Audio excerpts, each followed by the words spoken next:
Shalom everyone. Today is April 23, 2020. I hope and pray you are all safe and sound. Back to Hebrew. Our lesson now is Futato number 12. Lesson number 12, the title is Construct Relationship Singular. What does this mean? Well, this is about nouns, the relationship of nouns. In Hebrew, the word of doesn't exist. I mean, you do not see it written, just like the genitive case in Greek and Latin. They're similar but not exactly the same, and you will see that later. Okay, so how does Hebrew then express the relationship of nouns? For example, you want to say cup of coffee, cup of coffee. The word of is not found in Hebrew, so they express it through what grammarians call the construct form of the noun. So there are two forms then of the noun. The noun is absolute, meaning the regular noun, the one that you learn in the vocabulary. And a noun can be in construct state, meaning in relationship or in construction with another noun. So for example, cup of coffee, the cup of there, cup is in construct with the word coffee. Cup of, that's in Hebrew, that would be one word, cup of coffee. No? In Latin, you remember the genitive is in the coffee. For example, ancilla domini. So the domini there, of the Lord. So the of there goes to the second noun, not to the first. But in Hebrew, the so-called genitive is applied in the first noun. Cup of, that's the construct. That's what we are going to learn in this lesson.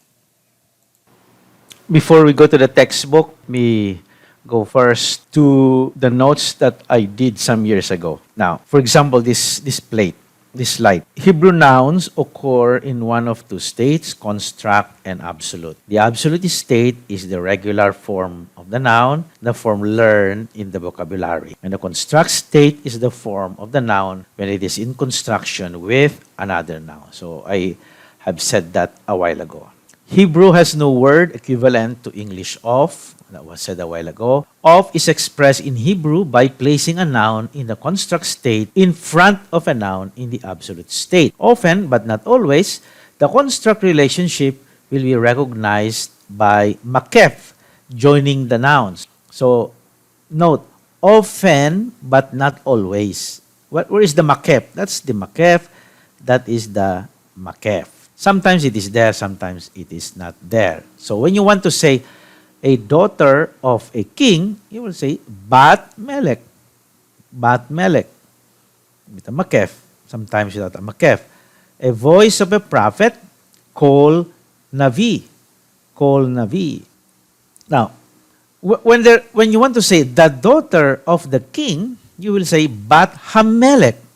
Note that the article ha is not before the construct, but it is in the noun. Another example, the voice of the prophet, Kol Hanavi. Kol Hanavi. You do not say Hakol Hanavi. No. But the article must not be in the construct, but in the absolute noun. Now, let me read this one. The two nouns in construct can become definite by adding the article noun in absolute state. The second noun is one, Hamelech, Hanavi. Note that a noun in the construct state never has the definite article. The meanings of a construct relationship. The English word of expresses a variety of relationships. That's the problem with the preposition of. It's really sometimes ambiguous. Depende sa context. So context dictates where if that of means this one and not the other one. For example, when you say the book of the student, what do you really mean by that? Meaning the book belonging to the student. When you say the throne of gold, what does it mean? It means the throne made out of gold. So it is the material Here, the of means the material out of the throne was made. The mountain of holiness. You are saying here actually the holy mountain. So the construct now here is adjectival. It's an adjective, the holy mountain. The love of the teacher. What do you mean by the love of the teacher? Either the love the teacher has for students or the love students have for the teacher. It depends on the context. City of Manila. What do you mean, City of Manila? Manila City. It doesn't mean the city that belongs to Manila. No, it is the place itself, Manila City. So, ambiguous. You can come to the meaning only depending on each use in the paragraph or in the sentence. Context is important then to determine the meaning of the construct relationship. Likewise, in Hebrew as well, let's give some example of most frequently, okay, but not always, but most frequently, the construct relationship expresses, just like in English, possession. For example, the horse of the king, meaning the horse belonging to the king. So, Sus Hamelech, okay, no article. Sus Hamelech, Sefer HaKohen, the book of the priest, meaning the book belonging to the priest. Another use is the one that we have counted a while ago, adjectival. Etz Habayit. What is etz? Wood or tree. The tree of the house. It doesn't mean now here that the wood of the house. It doesn't mean the wood belonging to the house. No, it is the wooden house, meaning the house made out of the house characterized as wood. Now, another example is Ruach Elohim. Translations say the Spirit of God. Ruach is the construct, Spirit of, and the noun is God, Elohim. But in some translation, they have translated this way. You check, maybe it's the New American Bible or the New Revised Standard Version. A mighty wind. A mighty wind. Where did they get this idea of a mighty wind? Well, because they treat Elohim as an adjective instead of the noun God. And what is an adjective that similar to God? Well, power, might. So mighty wind, and they translated ruach not as a spirit but wind, because ruach can either mean a spirit or wind. Let's proceed with our textbook. 12.2, use of the construct state. I have already explained this earlier using my own notes. But let's give few more examples. Sus Hamelech, the horse of the king. Notice the article there. Nefesh Hanavi, the soul of the prophet. Again, the article. So you can either say a soul of the prophet or the soul of the prophet. It now depends on the context. Notice also the makef. 12.3. A noun in the construct state never has the definite article. That was said already before. So you have some example here. Some examples here. Sus Hamelech, the house of the king. Nefesh Hanavi, the house of the prophet. So never has the definite article. Never, never, never here in the construct. Personal names are already definite. Meaning Randy is already a definite. There's no need for an article. So when you say Yom Adonai, meaning the day of the Lord, Yom Adonai, there's no need for placing article before the name of the Lord. Yom HaAdonai, no more, because the name Adonai, like Moses, like Abraham, is already definite. In the last noun, if the last noun is not definite, the noun in construct is not definite. So, a horse of a king, Sus Melech, Nefesh Nabi, a soul of a prophet. So, if the last noun is not definite, this one, Melech, Nabi, not definite, there's no article, the noun in construct is not definite as well. So, Sus Melech, a horse of a king, Nefesh Nabi, a soul of a prophet. The box here. The construct relationship cannot be used to say the horse of a king. Instead, the preposition le, to, is used for example.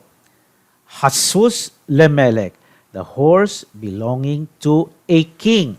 Notice that lemelek is indefinite, to a king. So the horse of a king, the horse belonging to a king. The soul of a prophet would be Hanefesh Lenabi. So it does not use the construct, but it uses the preposition le when it expresses the relationship between the nouns, in which the first is definite and the second is indefinite, like this: the horse of a king. So it uses the preposition le. Now, 12.4. The English word of expresses a variety of relationships.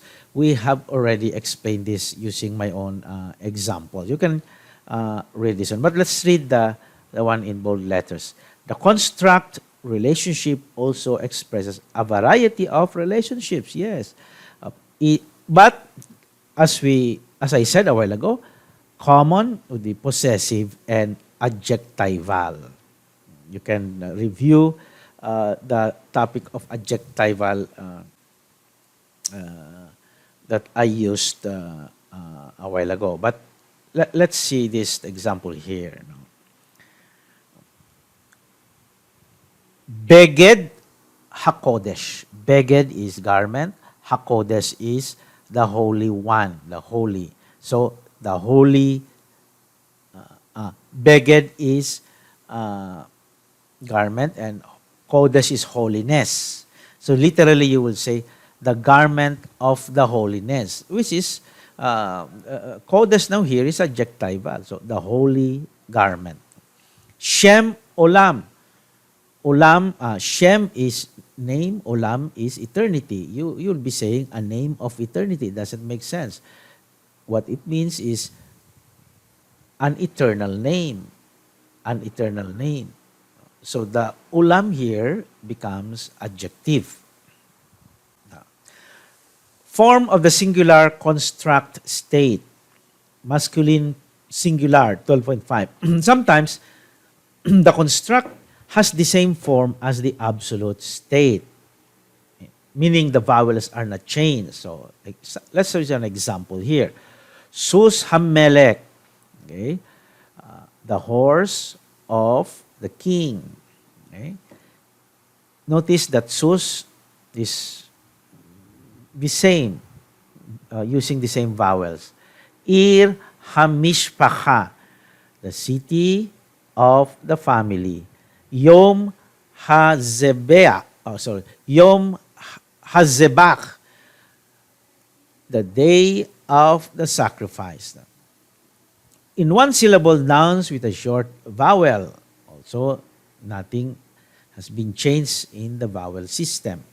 But Haem, the daughter of the mother. Chai Haish, the life of the man. Am Ha-Elohim, the people of God. Okay. Or nouns with segol, or the segolate nouns. Melech Ha'ir. Notice the segolate here. Segol. Melech Ha'ir, the king of the city. Derek HaKodesh. You literally, the way of the holiness, adjectival, the holy way. Beged Haisha, the garment of the woman. Now, it becomes a little difficult when you have vowels that are changeable. And sometimes we encounter those things. Two nouns in construct are treated as one word in terms of accent. That's the reason why we change the vowels, because that word in construct with the noun is considered as one word with the accent on the second noun. Since there will be often since there will often be no accent on the noun in construct, the vowels will change accordingly to the rules learned previously. You remember the reduction, the propretonic reduction. So for example, Ben Hamelek. Notice that in the vocabulary, Ben is sere, but it becomes now short, segol, here in construct. So this one is absolute, this one is construct. Now, I don't require you to master that unless you're going to the Biblicum, because in examinations, they will give you something like this, and you have to identify whether that is construct or absolute. And you have only to depend sometimes on your mastery of the vowels. But we will not, you will not, you don't have to do that thing here. No? Now, again, you see, mishpat, you see the mishpat here? The vowel of the last syllable is long, is kamets. Now, when it is placed in construct, mishpat hamelek, the decision or the judgment of the king, notice that the vowel is reduced to patah. Okay? Olam hamelek. Olam hamelek. Notice the olam, the comments there. When it is in construct, the olam, the other becomes reduced into patah. The antiquity of the king, or the eternity of the king. In addition, a medium vowel will also reduce to shiwa. Remember the reduction of the long vowel into shiwa. For example, the word dabar is word, but when it is in construct, debar hamelek, it will be the word of the king. Debar hamelek. That's the reason why you will not say dabar Adonai. No, debar Adonai, meaning the word of the Lord, because dabar is absolute, but what is in construct, it is debar. Lebab, in construct with hamelek, you will say lebab hamelek. Notice it now reduced into patak, the heart of the king, or the king's heart. The nouns, next one, nouns vocalized like bayit, have the construct form bet. So there are irregular reduction. For example, the word bayit is house, but when it is in construct with another noun, it is reduced this way, bet. So remember the name Bethlehem, bayit lechem, supposed to be. But you do Hebrew rule of vocalization, or the vowels, you have to reduce the word, the vowel of bayit. So Beth. So you have Beth Lechem, Beth Shean, and other examples. No. Let's go to the feminine gender in singular form. Feminine singular forms ending in a. You remember that feminines end in a, like Torah. Well, it changes into tav. So, for example, when you say the law of the Lord, it should be Torat Adonai, not Torah Adonai, but Torat Adonai. That shows that this is a construct. So the construct of Torah is Torat, Torat Adonai. Shana Hamilhama, the year of the battle, you will say Shenat Hamilhama, Shenat Hamilhama. Notice that the ha is reduced to patah and tav. At.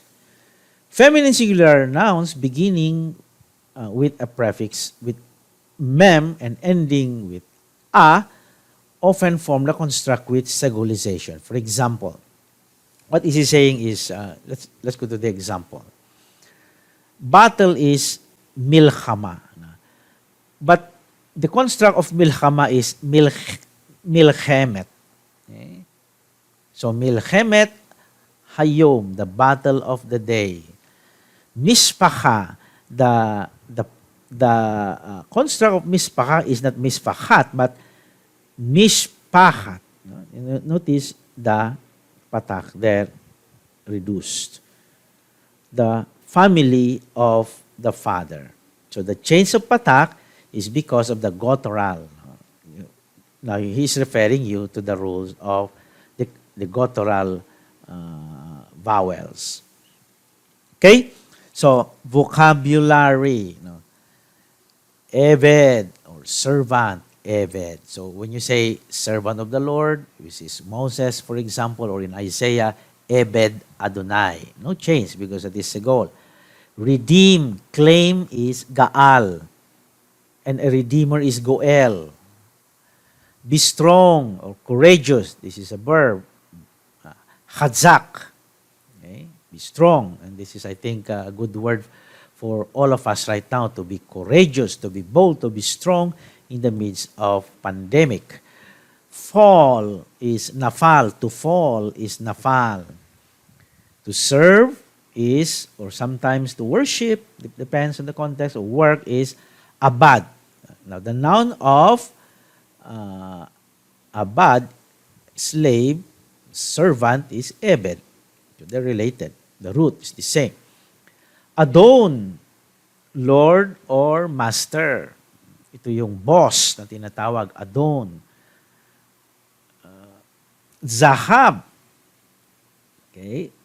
Zahab is gold. Okay. Coal, it can be all or every, distributive, or whole. Okay. Kesef means silver or money. Okay. So, gold and silver. Silver and gold have I none, says Peter. So, in the Acts of the Apostles. Place is makom. Okay. Makom. You go to the exercise, but a good exercise is the one that reviews all, which is the translation. So, again, you have to cover this, okay? Cover this one so that you can translate this. Okay? Now, identify the verbs and identify also the construct nouns, because that is the lesson for this particular section. So let me read so that you will help master the reading. Shalach HaMelech et Sefer Hanabi Lakohen. Once more, Shalach HaMelech et Sefer Hanabi Lakohen.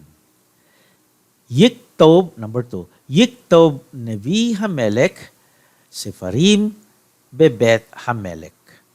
Number 3, Yismeu Ha'amim Hareshaim et Kol Adonai Beyom Adonai. Number 4, Amadnu Betok Ha'anashim Ha'hakamim Ve Hanashim Hatuvot. Number 5, Tizkor Ata et Shem Haben Leolam. Number 6, Hakakama Haisha Hazekena Min Hanaar. Number 7, Ed Rosh et Adonai Beleb Tahor Vetov. Number 8, Yeshabtem Tachat Hashamayim Al Derek HaKodesh.